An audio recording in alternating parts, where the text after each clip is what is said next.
So this is my Orange Pi 03. It's been sitting in the drawer for about a year now and doing absolutely nothing, but I dug it out again because I have a crazy idea. I'm a big fan of the Orange Pi. I really like the Raspberry Pi series, but the Orange Pi just seems to be a little bit better for me and not quite as...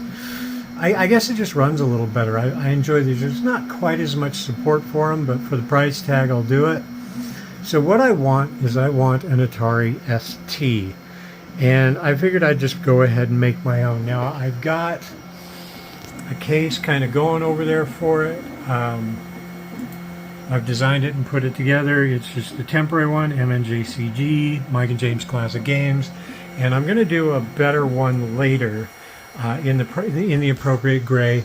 But what I want to do is get some software loaded on here, see if I can get ST running properly, and then we'll go from there. We'll start building it. For the moment, I'm just going to use my Bluetooth mouse and keyboard that I've got. We'll get the case printed. I've got a nice ubiquitous little time lapse of the 3D print going for you right here.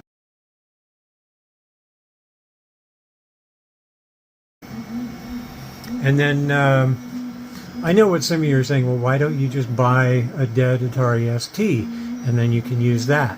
Well, the problem is, first of all, no matter what I find, they're drug money. I can't find them for, you know, not having to take out a mortgage, even dead. But on top of that, if I buy a broken Atari ST, you guys know what I'm going to do. I'm going to fix it. And so I don't want to run the risk of that, even though that would solve the problem and I'd have one. But I want this. This will be a fun little project. It's going to be over a few parts. So I am loading up the software right now, and we'll see how we can get running. Image written, booting. Let's see what happens, see if we can load this stuff up. By the way, if you're curious about the noise, I've got one printer going and then another printer going at the same time. I might have a problem. Okay, so we have our case. Got the base sitting over here. Let's see how I did. Okay, I'm really happy with this. I need to get the little countersink screws in the bottom, but for my first try, this is not bad. But there's a couple adjustments I need to make, so I'll pull it back out and do those. But for now, let's get this thing booted up and see what we can do.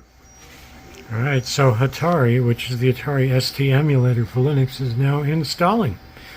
This is going to take a little bit of time. So I will check in with you guys tomorrow.